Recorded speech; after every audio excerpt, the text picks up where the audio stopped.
Thank you for attending this press conference.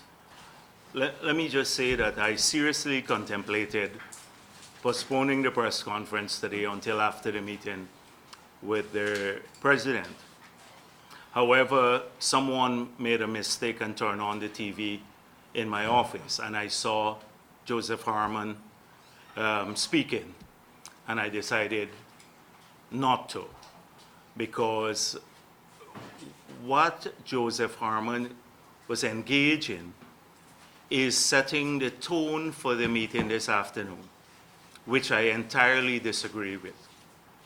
He characterized this meeting as one to deal with an interpretation of the ruling of the CCJ in relation to the submission of the list for the appointment of chairman of GCOM. My view of the meeting is an entirely different one.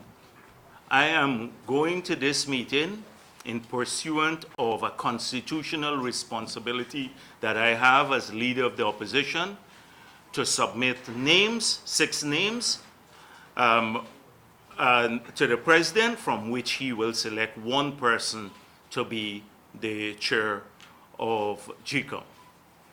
So we have seen this sophistry. It's part of an entire plan, and it's consistent with the entire ploy of the APNU government to hang on in office as long as possible regarding every single trick that is in the book. But they believe that these tricks are not transparent to the people of Guyana. They're clearly transparent. First, it was going to the court to challenge the no confidence motion. Now it's an interpretation of the CCJ's ruling. So let me start off by saying what is clear. And the Constitution of Guyana is the primary document. And what is clear is that the CCJ did not rewrite the Constitution of Guyana. The CCJ interpreted the Constitution of Guyana. So the Constitution of Guyana says that upon the passage of a no confidence motion, it says the cabinet, including the president, shall resign if the government is defeated by the vote of a majority of all the elected members of the National Assembly on a vote of confidence. Was the vote of confidence, no confidence, valid? The answer is yes. The CCJ has ruled on that. There is no turning back. There is no court to which this could be appealed. The CCJ said the no confidence motion was validly passed. Article 106 of the Constitution says the cabinet and the president should resign. So it's as clear as daylight. You don't need to interpret that. A child in Guyana could take the Constitution, or you can explain this to a child and the child would understand that, except this cabal, this corrupt cabal. Except this corrupt cabal. Secondly, upon the passage of 106.7 says, upon the passage of a no confidence motion, elections have to be held within 3 months of that date. If it's not, it has not been held within 3 months of the date of the passage of the no confidence motion. That makes this government illegal. And so when Harmon spoke there, as he was speaking on behalf of an illegal government, and when he mentioned the word post-cabinet briefing, there is no cabinet. The cabinet stood resigned by the Chief Justice. They had accepted that before. They said they were not meeting except by plenary. But now they've reversed even that position. And he says we're here in office with full powers. Even the bill amending these articles of the Constitution explain the reason that you stay in office for 3 months after the cabinet resigns. It says only for the purpose of holding elections, not to sign contracts, not to use money on ministerial perks and outreaches, not to do all the things they're doing now. All of those are illegal. Illegal. So Herman, when he just spoke at that press conference, was speaking on behalf of an illegal government and a government that, a cabinet that shouldn't have held a meeting. That should be clear. That should be quite clear. Now, I want you to refer to the decision of the CCJ and about the meeting that we have today. But before I do that, let me read you the article of the Constitution of Guyana, which speaks about the appointment of the chairman of GCOM. Article 161(2) says the following: subject to the provisions of paragraph 4, the chairman of the Elections Commission shall be a person who holds or who has held office as a judge of court, having unlimited jurisdiction in civil and criminal matters in some part of the Commonwealth, or a court having jurisdiction in appeals from any such court, or who is qualified to be appointed as any such judge or any other fit and proper person. To be appointed by the president from a list of 6 persons not unacceptable to the president, submitted by the leader of the opposition after meaningful consultation with the non-governmental political parties represented in the National Assembly. It says non-governmental political parties represented in the National Assembly. That's what the Constitution says. The CCJ did not rewrite this section. That section is clear what is non-governmental political parties in the parliament. It doesn't say we have joint responsibility to submit the 6 names, because that is what they seem to think, that Granger could give me 3 names and I'll put up 3 names and then I will submit the 6 names and Granger will appoint from one of the 3 that he gave to me. The CCJ made it very clear that unilateralism is gone. So this is the Constitution of Guyana. The Constitution did not say, first of all, I have to get names from Granger. Secondly, it says the leader of the opposition shall submit the 6 names. Now, the CCJ was trying to be helpful, to talk about how you reach consensus or you get a consensual candidate. They didn't change the Constitution. So first of all, they said, 1, the appointment was illegal. 2, that you can't unilaterally appoint Granger, that he cannot go to the proviso once the leader of the opposition is engaging. That's clear. And then it says this: critically, we are of the view that the most sensible approach is that before a list is submitted, the leader of the opposition and the president must communicate with each other in good faith on, and perhaps even meet to discuss. Not mandatory that they have to meet, perhaps meet to discuss eligible candidates for the position of chairman. The aim of these discussions must be to agree the names of 6 persons who fit the stated eligibility requirements who are not unacceptable to the president. It doesn't say, first of all, I have to get names from Granger. It says you should, in a consensual way, try to canvass the names, and it says the president has to give reasons to if he rejects names. Can't unilaterally reject name. It goes on further to say, in our view, employment of the double negative, not unacceptable, signals that an onus is placed on the president not to find a nominee unacceptable merely because the nominee is not a choice the president would have himself made. It goes on clearly to say that. And the president should only find a nominee unacceptable for some good reason on objective grounds.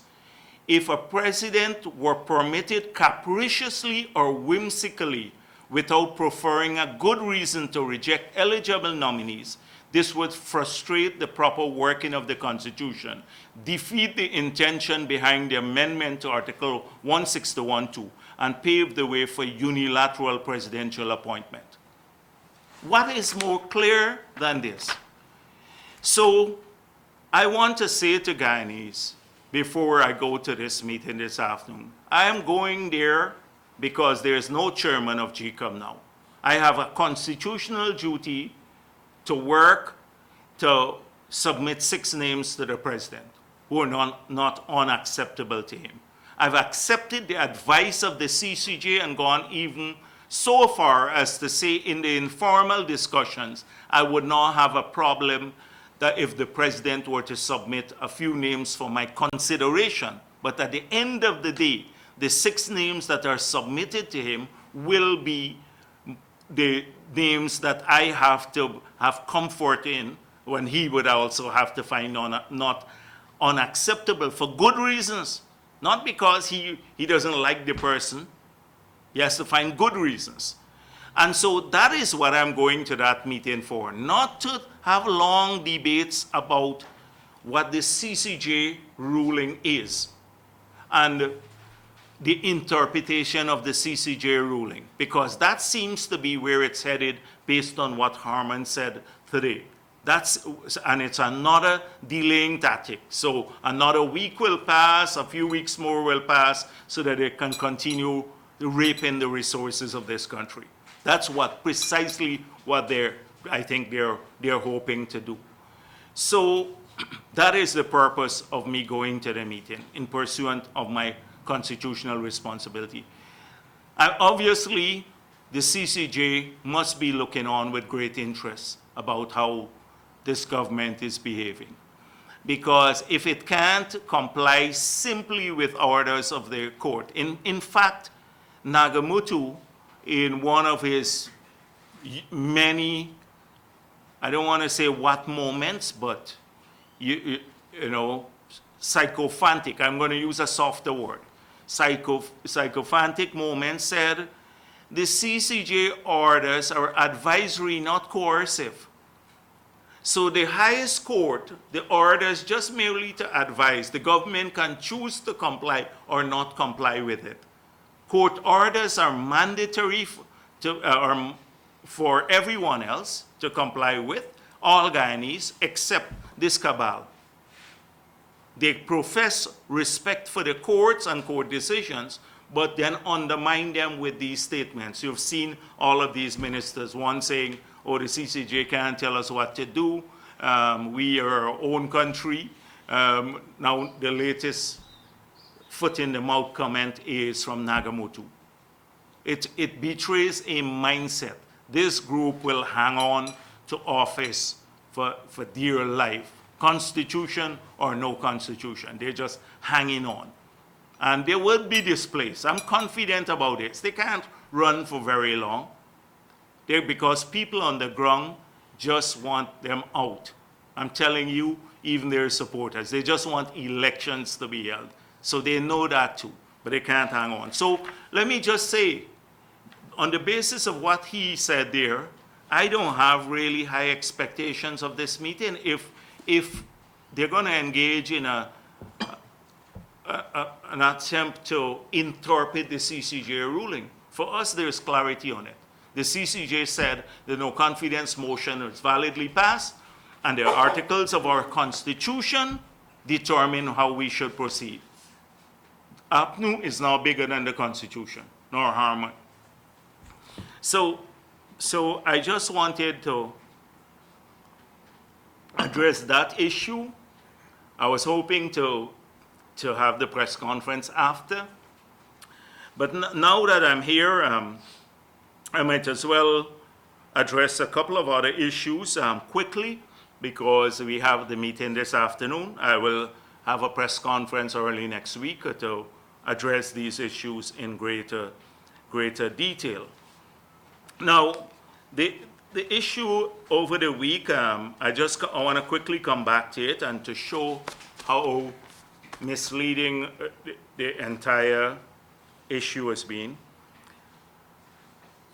I, last week at the press conference, made some revelations about the geology, lands and surveys, about the Granger. I started off by pointing out that Granger gets a free pass on every corrupt issue that his government engages in. And trust me, there are thousands of them. And by ministers, thousands of them. But I said he cannot not answer double negative. So in the case where he is responsible for lands and survey, and there are 4 of his staff members who are beneficiaries of large-scale tracts of properties in recent times, in very recent times, some after the passage of the no confidence motion, in locations that are critical. So I pointed out where we had plans to build the Deepwater Harbor in Linden, Dallawalla Creek, that some of that is the area they're given. I pointed out that in Berbice, where the Deepwater Harbor will go there, that in the Bohemia area, lands were given there. And then I pointed out in the Demerara River itself, from the Harbor Bridge all the way to Best Foreshore, 90 acres was given on the foreshore itself. These were the facts of the matter. I pointed, so that's for what I pointed out, apart from several others. You will know that the 4 names I mentioned, because I didn't mention an ex-MP's name in the Pomeroon, because that person is not directly connected to the office. That's why I did not mention a name there. I mentioned the issue. But the 4 names I mentioned either work in the PMO, the Department of the Environment, SARA, and the Director General himself, his connections with a group. These 4 work under the President. So the President needs to answer for those 4. That's why I did it. Now, I'll come to the issue in a moment. But I suddenly saw, in an attempt to excuse this large-scale corruption, they made it, they tried to make it, it didn't resonate well, an issue of race. So let me tell you, for the last 3 years, the People's Progressive Party and I personally have pointed out how if your cronies attached to this government, regardless of your race, if you can bribe people or you're connected, you get all the benefits. I pointed out, and I issued an extensive press release about Robert Badal. Nobody said anything about race at that time. I pointed out how this government had failed to, we had a judgment that restored the 38% shares in stock feed for when a court judgment. This government did not pursue it. Badal got back the entire, all the shares of stock feed that we believe he illegally took. Illegally took. We pointed that out. Larry Singh, we pointed out him, another crony of the government, he's Indian too, how he got the drug bond. Nobody said anything about race at that time. We spoke about Hardat Singh for HDMI Lab and how the link with the government, he's getting millions, hundreds of millions of dollars of contracts. We made a big issue about it and his connection with the government in the Ministry of Health. We spoke about that. We spoke about the one on the wind farm. What's his name again? Lloyd Singh.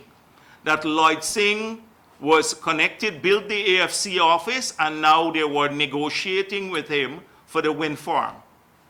We pointed out BK, how BK had gotten a settlement when So Series accused us of being in bed with BK. And it was this government that settled two cases. The two cases we had against BK when this government took office, for the Hague-Bosch and for the waterfront property, the Kingston property. They've settled both issues. So how come it was not about race at that time, when we pointed out that there are big cronies of different races, Indians, who are benefiting from this government? Hundreds of millions of dollars of the contract. We estimate that these cronies have gotten over $100 billion. We were the ones pointing out that DDL, until now, we can't even get an answer on DDL, a case that, a settlement that would cost the country over $80 billion, 400 million US, considering they took away the children's grant, which is $1.6 billion a year. I told President Granger that settlement could have funded the 10,000 grant to the school kids for 40 years into the future that they gave to one company, basically, in the court case. Until now, we can't get answers for that. So suddenly, because we mentioned 4 persons who are working close to the office of the president, and they are beneficiaries of land, and they suddenly, because they're Afro-Guyanese, we become racist. But who has been championing the cause of ordinary Guyanese? I mentioned even at the last press conference that it's not your race that is important to this government. Look at the people in West Coast Berbice that they took away their lands from. Over 40 black families. Who do you think they came to? They went to the government. They came to the PPP. We assisted them to get back their land. We will file a court case. We filed a court case. Thousands of people of every race. Now you have over 50-something thousand house lot applications backlog. They haven't developed one new house lot since they took office. Not a single one. Every house lot they've given out is what they repossess. Not one. Eric Phillips alone got land that is equivalent to 10,000 house lots. 10,000 house lots. And not one they have developed there. 50-something thousand people of every race waiting there for their house lot. I saw Ferguson saying today, that telling the people at Golden Grove, I think, on the East Coast, you have to wait 18 months. 18 months to get your house lot. How come these people apply within 3 months and got thousands of acres of land in prime locations? Within 3 months they got it processed. But ordinary people, Indian people, Afro-Guyanese, everybody else got to wait years. So now, is this about race?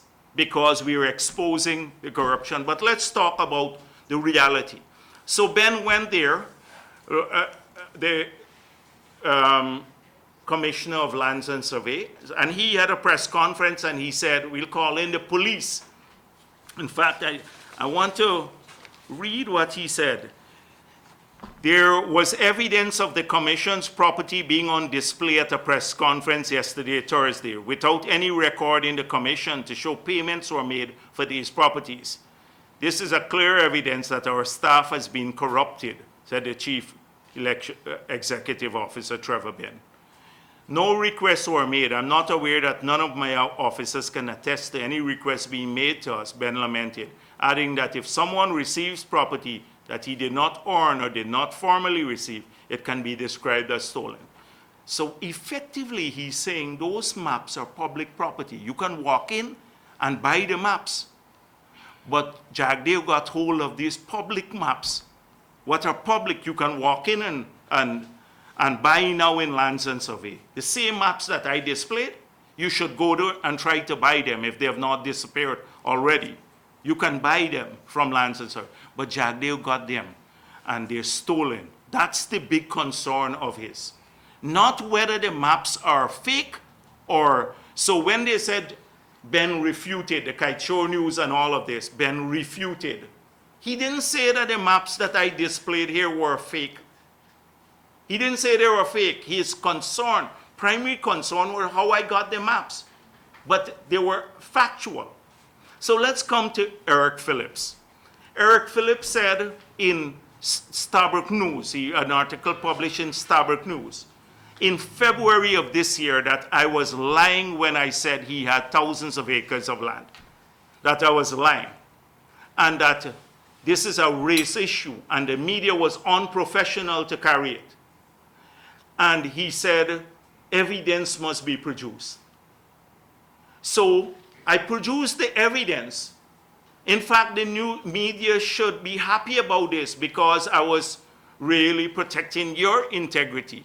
But nobody said now the evidence is produced and called Eric Phillips and say, why were you lying in February? And it wasn't a race issue then. You were just saying Jagdeo lying. It's not true. But now we've seen the maps. Are the maps lying? Are the maps lying? The maps are not lying.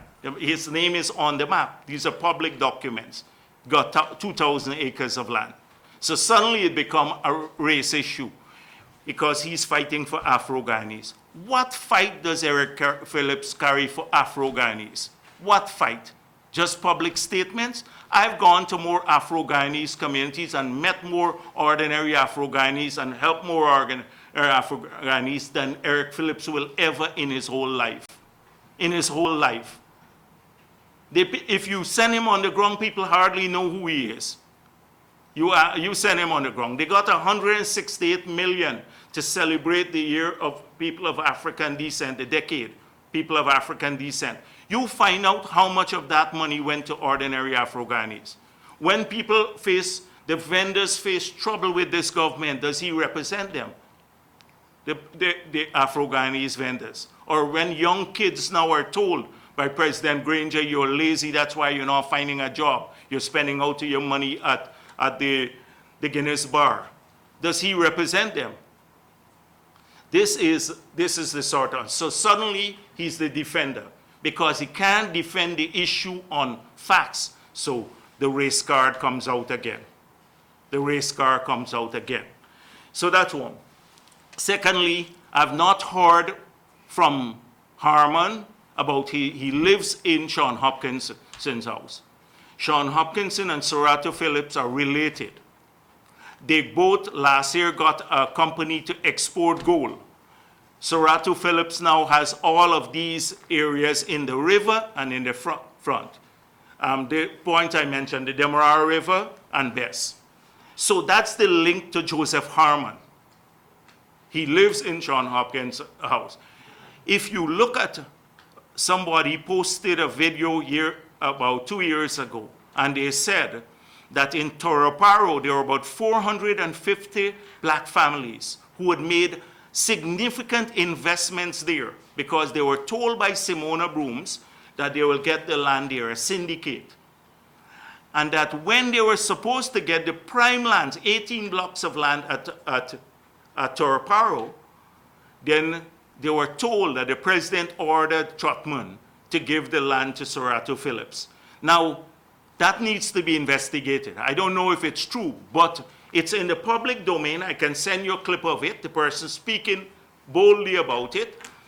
So we just know what's going on at Lands and Survey, but we don't know, that's why I said to you, what's going on at NISIL, because Harman is also NISIL.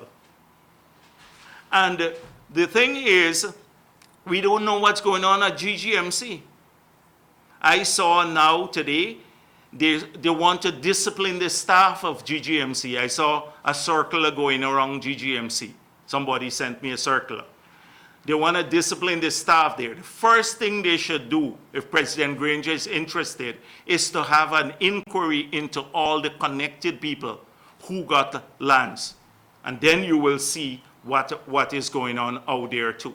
So I haven't heard them refute anything about Sorato Phillips. So when the Kaito News said they refuted, what did they say? What did Ben say? How did Sorato Phillips get the whole river? And including the part where they said we have to build a bridge. They gave out that part to Sorato Phillips, the part where the bridge has to pass. And so how are they refuting that?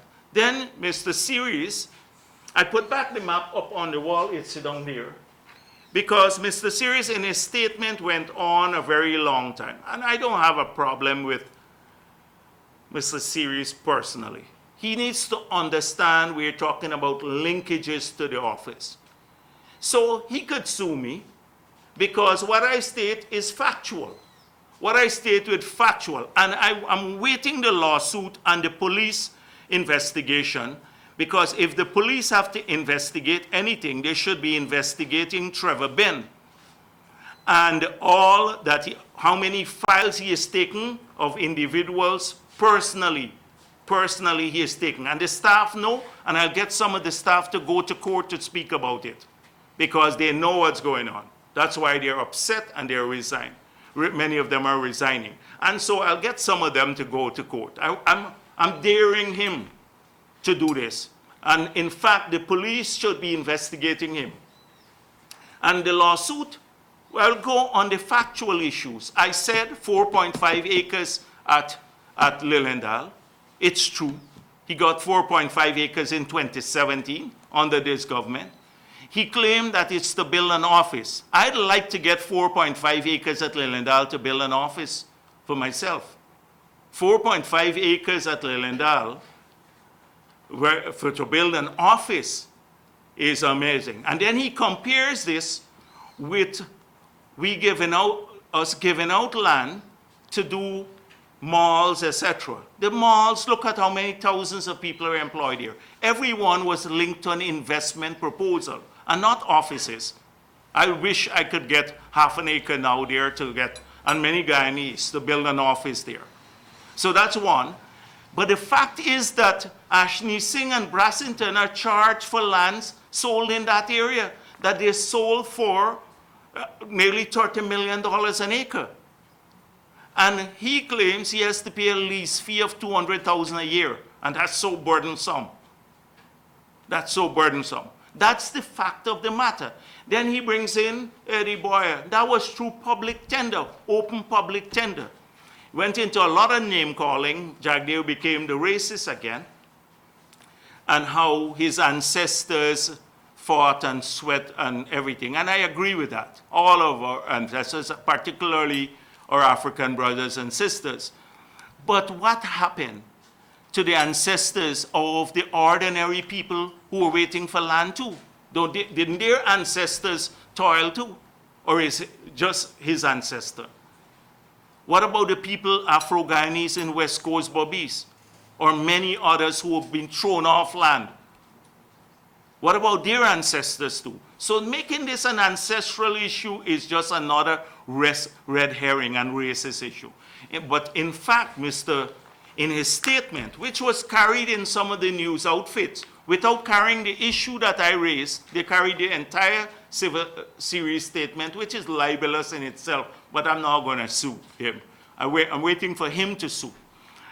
And the thing is, he said in his statement, I did not receive land at Bohemia. Now, that is why I want to show you the map again.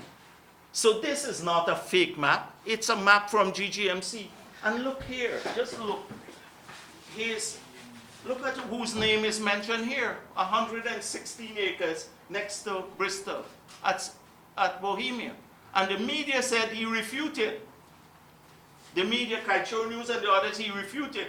This here, you should ask him about this map, how his name got in on the map. You know how his name got on the map? The People's Progressive Party one night sneaked into Lands and Survey, and we did a survey secretly, and we took his name and put it on that map, and then we stamp it, approved everywhere else, and publish it, and that's how his name got on the map. And what is worrisome is that he turns up at press conferences held by the commission. I thought this was an arm's length thing. The commissioner didn't know him. How could you have a beneficiary come to your press conference? He shows up everywhere with the GGMC. It's not GGMC, Lands and Survey. So ask him about that, because in his press statement, he said, I never received land at Bohemia. You can get a copy of this map. That is a public document. You can go and buy it from Lands and Survey. then you wouldn't be accused of stealing it. So I'm not going to say much about that. But again, that became the race issue. What about Marlon Bristol? What about him? Nothing so far. How could he get all of this land? And I gathered there's a connection there which I'm investigating now. But what's the answer? How did Marlon Bristol end up with the land there? And he works under Harman. He's the head of the project management office under Harman. And he ends up with land in the prime locations in Berbice and in Linden. And the other reason I mentioned the CEO of GCOM, because that must be in the public interest, to want to know a person who is going to be in charge of our elections, whether they're receiving this from the government. And it's in the public domain. I'm not accusing Mr. Lowenfield of anything, but I just want the public to know there should be full disclosure, lest they be concerned. So where is the refutation? That is what I still am trying to find out, where they refuted us and where so listen to what the Kaichor News had, and there is a big cover. In the wake of the press conference, not a single media outfit carried the fabrication about the land distribution. So it was a fabrication. We fabricated the maps, we fabricated the names of the people, we fabricated the issues, and nobody carried it. This was the Kaichor News, that it was a fabrication, it was a lie. This is an editorial, editorializing in a story. Editorializing in a story. And this came out even before Lands and Survey refutes anything. But they didn't refute anything really. It was a bunch of excuses, a cover-up. So this is not about race. This is about cronyism. Regardless of your race, there are people connected. I have a list of many others who were benefited from land here. I didn't mention their names at the press conference, largely because they were not connected to Granger's office. I mentioned those connected to his office because there is a pattern of behavior here. There's a pattern. So we'll come. And by the way, I said this week I'm not going to do it, but NISIL and the other places, MMA, it's the same thing going on. And you'll be surprised how many businessmen call people who know me to say, don't speak about the issue. Because many of them are now busy negotiating with NISIL, illegally so. The no confidence motion has passed. They can't sell land anymore and all of these things. But they're busy getting prime tracts of land at Ogle and other places where the road will go, and many other places. They try to get to people who know me to say, Jagdeo must not speak, ease up on the issue, man. Why you going after this issue? It's not going to serve you well and stuff like that. They're advising me now because they don't want me to talk about these issues. Well, let me say to them, you know me. I just say that to them. So please don't call me. Don't call me on the matter. This is for, I'm advising them. Don't call me about it because it's important that we deal with all of this illegality. Whether it's happening under the PPP or APNO, we must deal with the illegality. That's why we said we don't have problem with any investigation. So the cabinet has now found a new issue on which to campaign, as it seems. This is the marijuana one. Because they can't go back to the population and talk about jobs. They can't go and talk about housing. They can't go and talk about infant and maternal mortality, eliminating those because those have skyrocketed. They can't talk about better health care that has deteriorated. The education, they can't go back to the university students and talk about education because they've increased the fees there. They can't talk about to the Amerindian communities and talk about land titling, accelerating it, because we know their sordid history there. So what are they going to resort to? Race? That's one.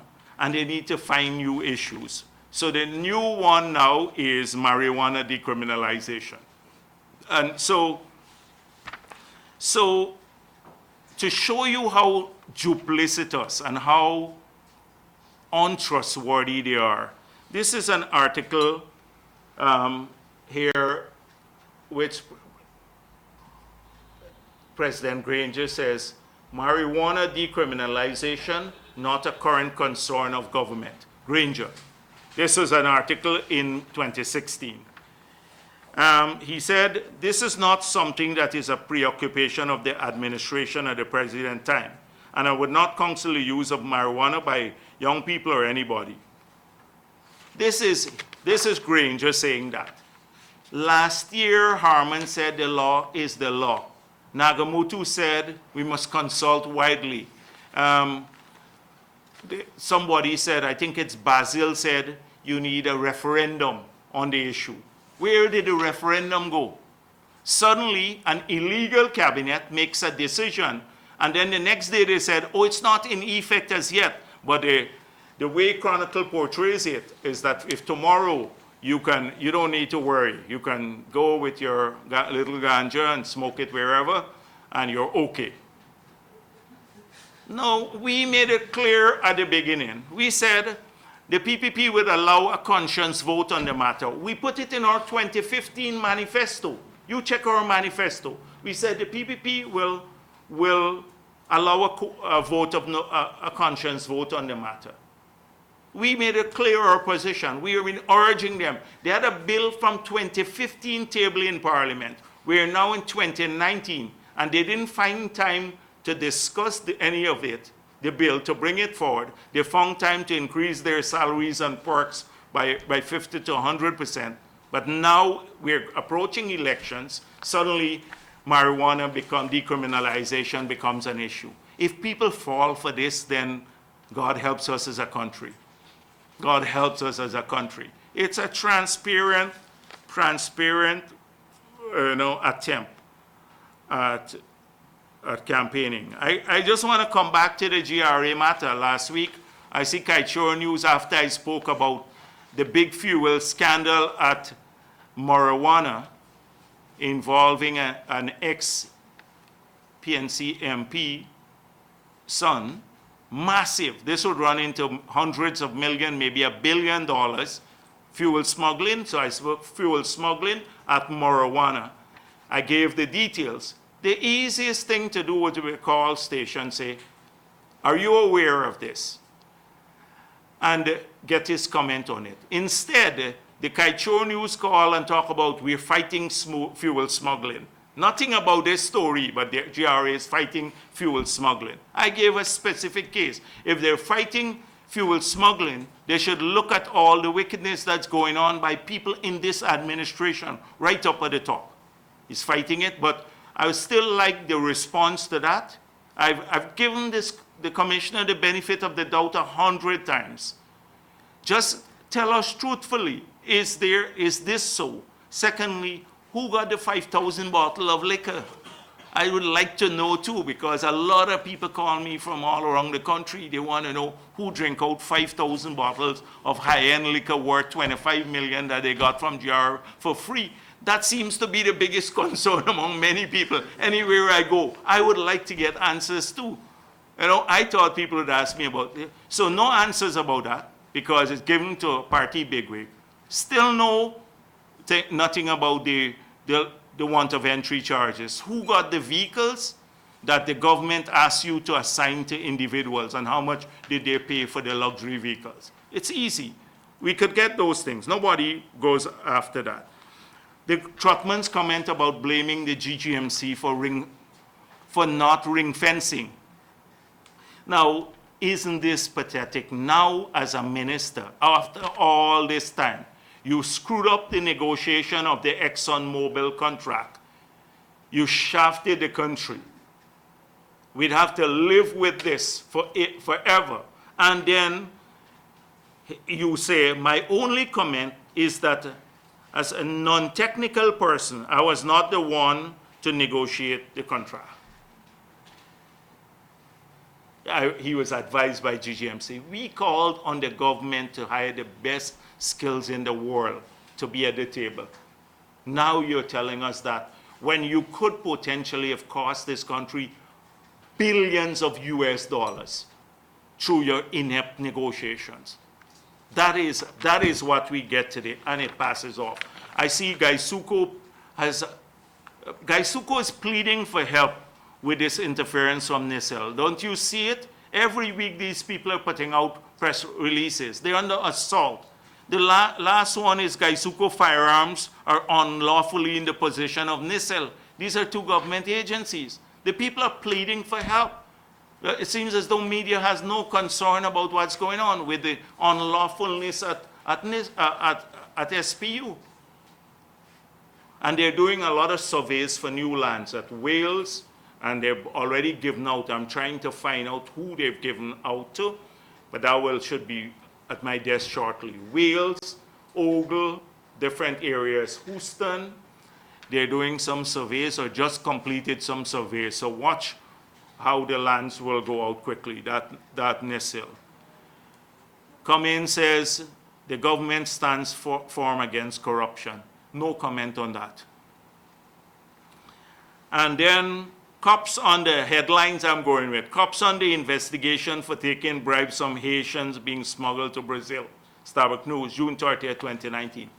You don't need to investigate the policemen. Investigate those who are working in the government at senior level. They are the ones facilitating the people smuggling. We have spoken about this. Felix couldn't account. He was unconcerned how 20-something thousand people exited Guyana, and he didn't know about it. And he just says, oh, they came in, they left. You know how our borders are. This is the minister responsible for immigration. How is it that they get, these groups get preferential treatment at the airport? Who picks them up at the airport? It's easy. If you go on a Copa flight, you would see what the people who are coming in. Thousands. They're not staying on in Guyana. Most of them aren't. Some are and getting some jobs, but most of them go out. So thousands come in. Somebody, don't we have investigative reporting anymore? Somebody needs to go to the airport and take a picture of those people who pick them up. You'd see government officials move them through. We believe they're given other documents, and then they get out the country. It is a full-fledged people smuggling ring, and it's not the ordinary policemen you have to investigate. You have to investigate the people in the Ministry of the Presidency who are part of this. That's where this is going. So I said a short press conference, so let me end it there, because I have to go to this to meet President Granger. So I want to end it by saying, those people who, I hope I'm not going into a charade again there. I sincerely hope, for the good of Guyana. We've been trying to keep things moving, and for the good of Guyana, we've been doing this. But I hope I'm not going into a charade. Yes, please. So will you brief us after you're finished? I will.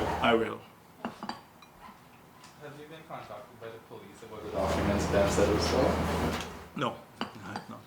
When will the PPP release its manifesto? Soon, very soon, it will come out. I can't give you a specific date, but we're practically wrapping it up. Do you intend to intervene in any way to assist with the issues going on at the Aurora Gold Mines? There's a workers' unrest right now. We're not called upon to intervene. I think it's a labor matter, and I hope that the workers get protected, and that they're not. I heard about instigations. I don't want to speak about that, because that would be a bit disparaging of the workers if I said they're being instigated, that it's not a real issue. It very well could be a real issue and a real fear. I saw Mr. Holloway saying that the issue was about severance and that nobody has been severed. and that if they are severed, they will get their full severance benefits as workers. So we have to protect Guyanese workers in all these places.